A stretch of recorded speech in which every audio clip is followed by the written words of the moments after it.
Ya, assalamualaikum cuy, ketemu lagi sama Mamang di channel Capruk. Oke, langsung aja, kali ini Mamang akan kembali membahas sebuah alur film bertemakan agen rahasia berjudul Spy yang rilis di tahun 2015. Diperankan beberapa artis papan atas seperti Melissa McCarthy, Rose Byrne, Jude Law, sampai uak jauh dari Mamang yaitu Jason Statham. Film ini sendiri berkisah tentang penyamaran beberapa orang agen rahasia demi menggagalkan sebuah transaksi bom nuklir yang akan mengancam keselamatan dunia. Meski nggak seperti kebanyakan film dari Mamang Jason, film ini sedikit dibumbui komedi yang ngebuatnya nggak bosan untuk ditonton. Nah, gimana keseruan dari film kali ini? Cus, kalau gitu kita langsung masuk ke alur cerita filmnya cuy.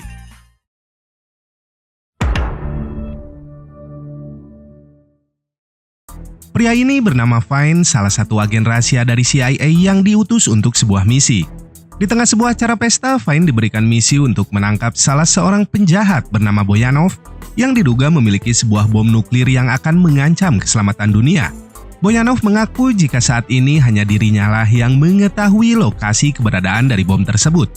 Namun sayang, rasa gatal di hidungnya membuat Vine tanpa sengaja menembak pria tua itu. 10 seconds or you're dead. Suara tembakan yang cukup keras membuat beberapa orang penjaga mulai mengejar Vine. Dengan dipandu seorang agen wanita bernama Susan, Vine di sini mulai mencari jalan keluar dari bangunan itu. Melalui sebuah satelit palapa, Susan mulai mengarahkan kemana Vine harus pergi. Di waktu bersamaan, kantor pusat mereka kini juga tengah dilanda oleh hama tikus. Sayangnya setelah diperiksa, hama itu bukanlah tikus, melainkan anak buah dari Batman yang sedang membuat sarang barunya. Unfortunately, there's vermin in the ceiling.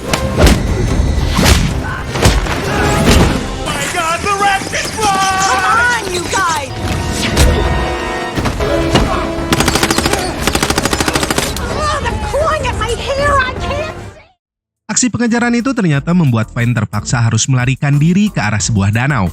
Mengikuti arahan dari Susan, Vine pun diarahkan untuk menaiki sebuah perahu but untuk bisa kabur dari tempat tersebut.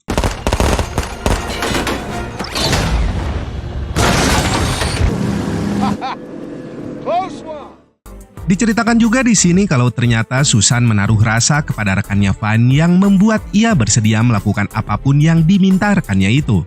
Hal itu pun terbukti dimanfaatkan oleh Vine dengan meminta beberapa hal pribadi seperti mencuci pakaian ataupun memecat tukang kebunnya yang terlalu sering kependekan saat memotong rumput di rumahnya.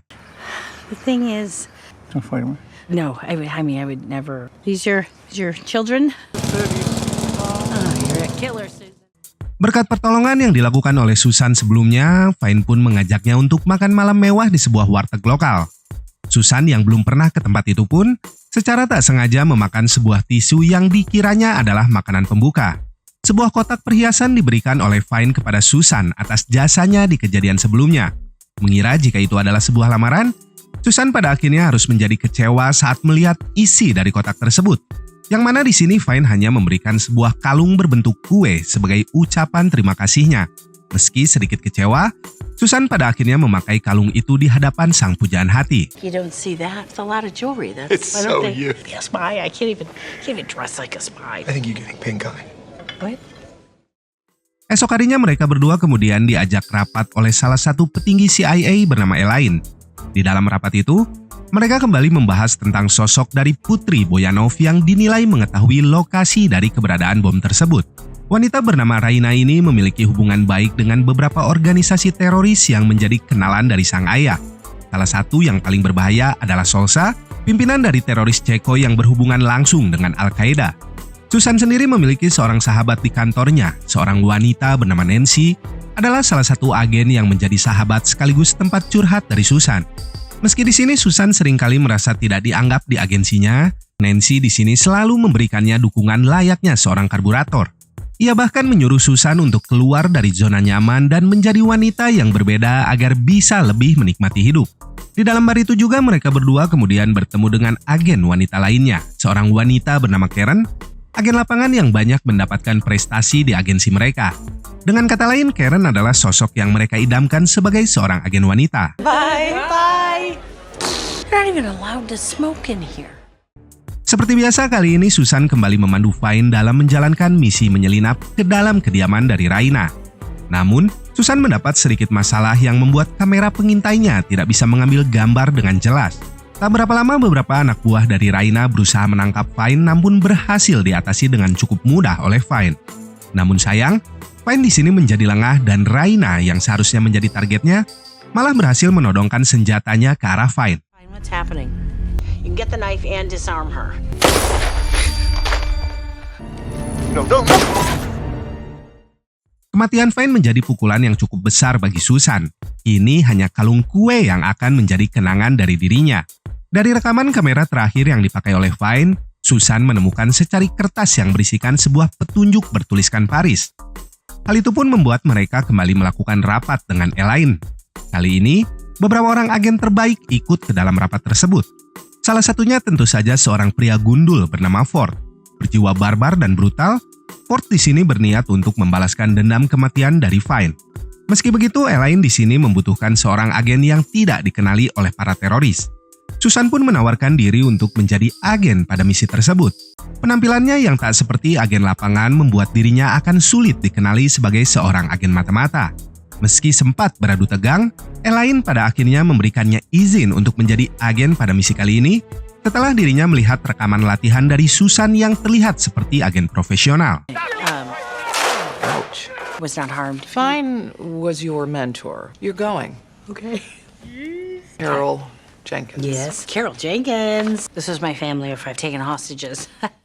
Setelah diberikan identitas baru sebagai seorang agen mata-mata, Susan pun kemudian dibawa ke sebuah ruangan untuk mendapatkan senjatanya sebagai seorang agen lapangan. Di ruangan itu sendiri banyak barang-barang unik yang khusus diberikan kepada agen yang menyamar pada misi mereka. Susan di sini diberikan beberapa buah benda yang cukup berbeda dengan agen lainnya, seperti semprotan merica, fluid bius, anti racun yang dikemas dalam botol obat mencret, dan sebuah jam tangan yang berfungsi sebagai teropong malam. Is that a rape whistle? Flies out, neutralizing your target. Quite an image to be carrying all over Europe. You have been poisoned. Chew one of these. Carol Jenkins has to get to the airport immediately. Tiba di Paris, Susan kemudian mulai menikmati suasana malam di kota itu. Agensinya di sini menempatkan Susan ke sebuah motel yang terlihat cukup menakutkan. Semua peralatan telah disiapkan di kamar tempat Susan akan menginap, termasuk alat komunikasi yang akan digunakan untuk melakukan kontak dengan Nancy. Pada misi ini, Nancy ditugaskan sebagai agen pemandu yang akan mengarahkan kemana Susan harus pergi. Namun tak lama, Ford tiba-tiba muncul di dalam sana. Ford di sini masih tak terima jika bukan dirinya yang ditugaskan pada misi tersebut. Mengingat Ford jauh lebih berpengalaman dan seringkali menghadapi situasi berbahaya pada setiap misi. Ia di sini juga bersikeras akan tetap menghentikan transaksi yang akan dilakukan oleh Raina meski itu melanggar aturan dari agensi mereka. Did you forget I am undercover? I'm gonna get that bomb back. Why do you even care what I do? This arm has been ripped off completely. Jesus, you're intense. We're gonna ruin this mission. Di keesokan paginya, Susan kemudian berencana mendatangi hotel tempat DeLuca, seorang perantara dari transaksi yang akan dilakukan Raina. Namun sayang, hotel tersebut ternyata telah hangus terbakar. Dari informasi salah seorang warga, Susan mendapati sebuah petunjuk foto seorang pria yang mungkin berkaitan dengan DeLuca. Meski di sini Nancy tidak bisa memberikan informasi apapun tentang pria itu. Susan lagi-lagi harus bertemu dengan Ford yang masih tak terima dengan keputusan dari Elaine.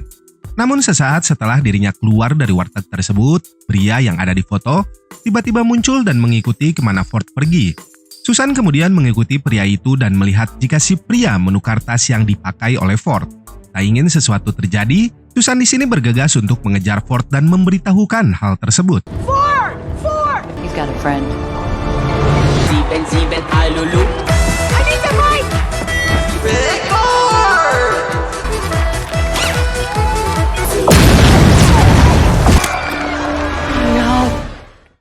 Merasa dirinya kini dikenali si pria misterius itu, Susan pun berusaha untuk mengejarnya. Sampai tiba di sebuah bangunan, Susan mau tak mau memberanikan diri untuk mengejar pria tersebut. Namun sayang si pria ternyata telah menunggunya di atas sana. Meski begitu, Susan di sini mampu mengalahkan pria itu dan membuatnya tewas seketika.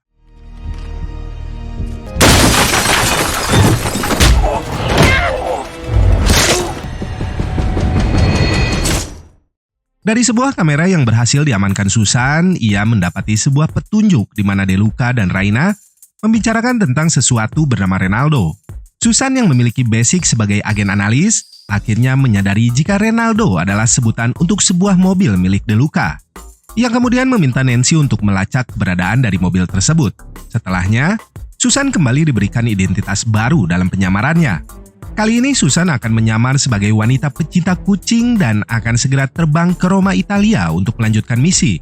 Tiba di bandara, seorang agen pria telah ditugaskan untuk mengantar Susan ke hotel tempatnya menginap. Agen ini bernama Aldo. Meski sedikit cunihin, namun nyatanya Aldo sangat ahli dalam mengendarai mobil di kota tersebut. I've sent an ally to drive you. Elaine said nothing fancy. I'm Aldo.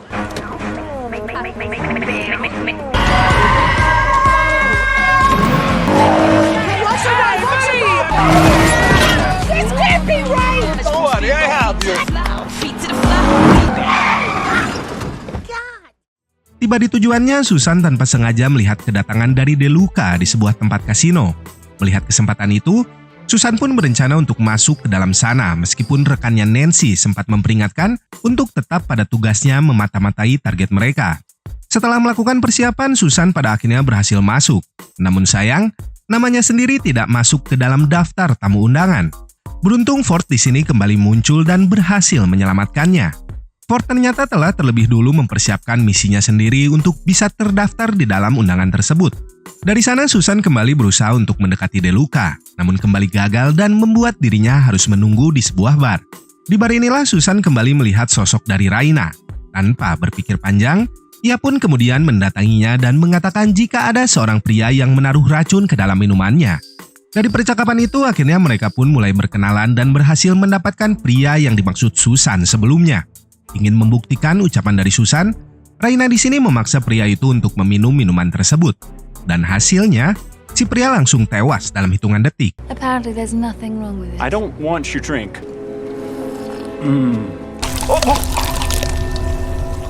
I would like to take you to dinner to say thank you. Karena jasanya, Raina di sini kemudian mengajak Susan untuk makan malam di dalam kasino tersebut. Raina kemudian mengajaknya untuk ikut ke dalam transaksi yang akan dilakukan di Budapest. Tepat sesaat sebelum mereka keluar dari kasino itu, Susan melihat jika Ford berada dalam masalah. Dengan cepat ia meminta bantuan Nancy untuk mematikan listrik di bangunan tersebut. But Susan, she's sending a code. What just happened? Menggunakan sebuah jet pribadi, Raina membawa Susan pergi ke Budapest. Raina di sini kemudian menceritakan tentang sosok dari Susan yang mengingatkan dirinya pada mendiang dari ibunya dulu. Inilah alasan Raina berlaku baik kepada Susan karena mengingatkan akan sosok dari ibunya. Tak menyadari jika minumannya telah ditaruh obat bius, Susan akhirnya harus terkapar pingsan di dalam sana. Beberapa menit kemudian setelah tersadar, sebuah insiden kemudian terjadi di mana seorang pelayan yang berada di dalam pesawat tersebut tiba-tiba menembak penjaga dari Raina dan mengancam Raina untuk menyerahkan bom nuklir miliknya. Namun beruntung Susan di sini bisa mengendalikan keadaan dan kembali menyelamatkan nyawa dari Raina.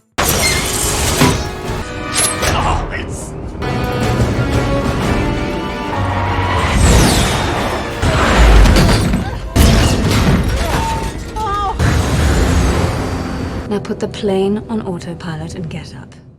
Kejadian barusan ternyata membuat Raina menyadari identitas sebenarnya dari Susan. Susan dengan cepat mengarang sebuah cerita jika dirinya adalah seorang pengawal yang disewa almarhum ayah dari Raina untuk menjaga dirinya. Meski awalnya tak begitu saja percaya, Raina akhirnya mempercayai ucapan dari Susan. Okay, bodyguard. Tiba di sebuah hotel di Budapest, Susan kemudian bertemu dengan seorang pengawal pribadi dari Raina yang bernama Anton. Berpenampilan cupu layaknya seorang kutu buku membuat Susan tidak menyadari jika Anton adalah pengawal pribadi dari Raina. Don't be afraid to clean yourself up, Amber. What are you staring at? Fucking coat. Keberadaannya yang kini di luar pantauan markas pusat membuat rekannya Nancy akhirnya memutuskan untuk mendatangi Susan di lokasinya saat ini. Namun sayangnya pertemuan mereka berdua tanpa sengaja dipergoki oleh Raina dan juga Anton yang baru pulang dari jajan cimol di warung Ceeha. Secara spontan Susan pun kembali mengarang sebuah cerita jika Nancy adalah rekannya yang berprofesi sebagai seorang detektif swasta. Di tengah penjelasannya kepada Raina, sebuah mobil berwarna hitam tiba-tiba muncul dan berusaha membunuh Raina. Untuk ketiga kalinya, Susan berhasil menyelamatkan nyawanya. Dengan segera Susan pun berusaha untuk mengejar mobil tersebut menggunakan sebuah skutik yang ada di jalanan tersebut.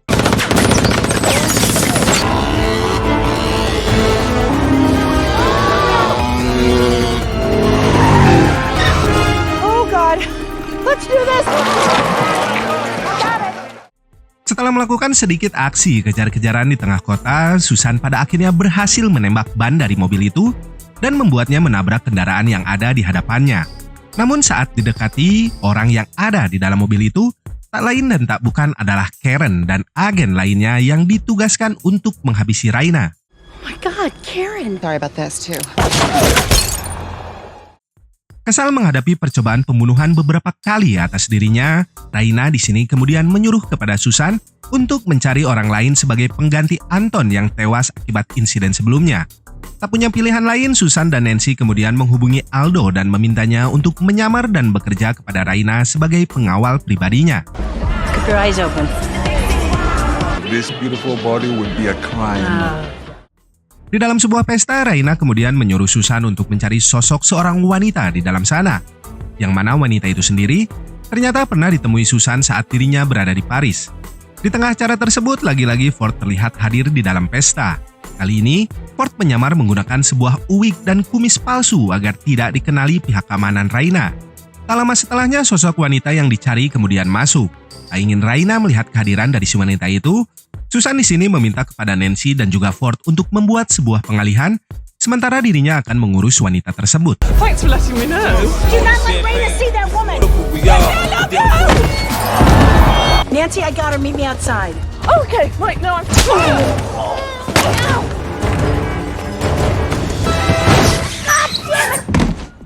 Setelah melakukan upaya pengejaran, Susan akhirnya harus terhenti di sebuah tempat untuk menghadapi si wanita yang ternyata ahli dalam bela diri tersebut. Pertarungan bayuan jarak dekat tak lagi bisa dihindarkan. Bermodalkan peralatan masak seadanya, Susan dan wanita itu harus berjuang demi nyawa mereka.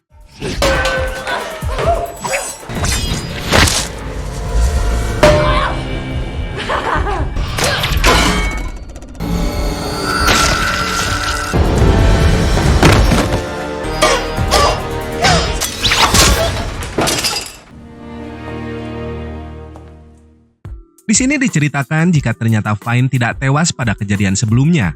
Ia sengaja memalsukan kematiannya sendiri demi bisa hidup bersama sang kekasih yaitu Raina.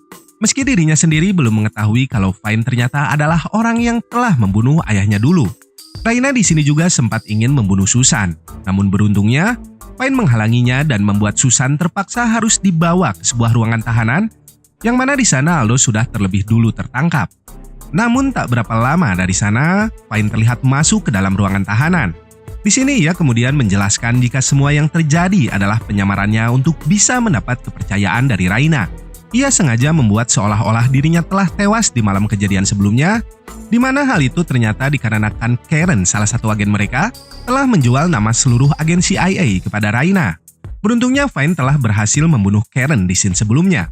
Setelah mengatakan rencananya itu, Fine kemudian pergi dari sana. Susan yang tak ingin mati di tempat itu memilih untuk berusaha melepaskan ikatan di tangannya, dan dengan sedikit bantuan dari Aldo rekannya di dalam sana, mereka berdua akhirnya bisa lolos dari tempat tersebut. I need you to untie me. God! Oh, God! Scusi. Can't be happening now! Oh, stop licking it! Sebagai agen profesional, Susan di sini kembali berhasil melumpuhkan 2 orang penjaga yang menjaga tempat tersebut. Ia kemudian mencuri sebuah mobil yang terparkir di dalam sana untuk menuju sebuah villa lokasi di mana transaksi akan dilakukan. Tiba di tujuannya, Susan berhasil mengelabui para penjaga yang menjaga pintu masuk villa dan ia sendiri bisa masuk melalui pintu belakang bangunan tersebut. Di dalam villa itu sendiri, Raina dan Deluca masih menunggu kedatangan dari Solsa selaku calon pembeli. Tak ingin terjadi masalah, Deluca selaku pihak ketiga alias calo di sini menaruh curiga kepada Fine dan meminta Raina untuk membunuhnya jika ingin transaksi tetap berjalan. Beruntungnya Susan tiba tepat waktu. Solsa selaku teroris kelas kakap, dikatakan Susan akan membunuh semua orang rekan bisnisnya begitu mereka selesai melakukan transaksi. Ia di sini berhasil meyakinkan Deluca untuk menjamin dirinya dan juga Fine untuk tetap hidup sampai transaksi selesai dilakukan, karena selain Raina, Susan ternyata juga mengetahui di mana bom nuklir itu disembunyikan. Tak lama dari sana, Solsa dan beberapa orang anak buahnya pun tiba. Setelah De Luca selaku calo memeriksa berlian yang akan digunakan sebagai pembayaran, Raina pun segera mengantarkan mereka ke lokasi di mana ia menyembunyikan bom nuklir tersebut. Bom nuklir yang selama ini dicari ternyata disembunyikan di dalam bagasi mobil milik De Luca, selaku rekan bisnis dari ayahnya dulu. Menggunakan kompartemen timah lapis baja, bom nuklir itu bisa aman disimpan di dalam bagasi tersebut. Namun sayangnya, De Luca di sini mengkhianati mereka semua setelah mengetahui keberadaan dari bom itu.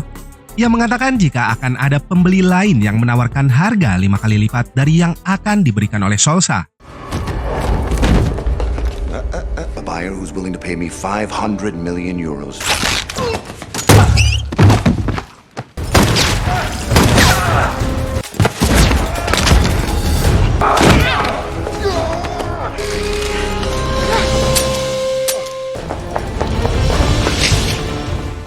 Tak ingin targetnya kembali kabur, Susan di sini kembali mengejar De Luca yang berusaha melarikan diri menggunakan sebuah helikopter. Ford yang telah kembali tersadar ikut berusaha mengejar. Namun sayangnya, ia harus terjatuh di tengah danau dan meninggalkan Susan sendirian di atas sana. Tanpa menunggu lebih lama, Susan di sini memutuskan untuk membuang bom beserta berlian yang dibawa De Luca di dalam sana. Marah melihat hal tersebut, De Luca di sini sempat berusaha membunuh Susan.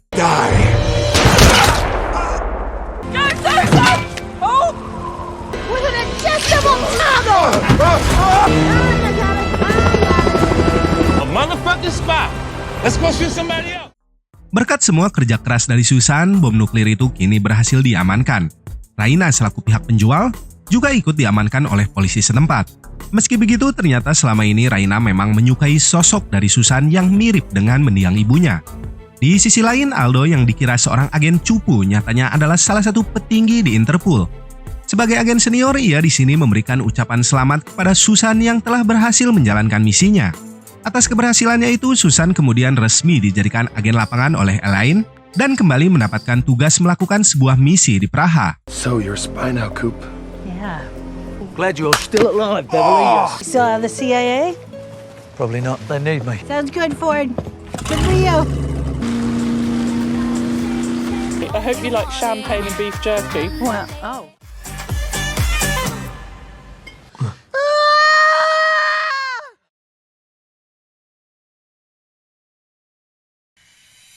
Oke cuy, cukup sekian alur pembahasan film dari Mamang kali ini. Seperti biasa, semoga masih bisa menghibur kalian semua dan menambah daftar list tontonan kalian.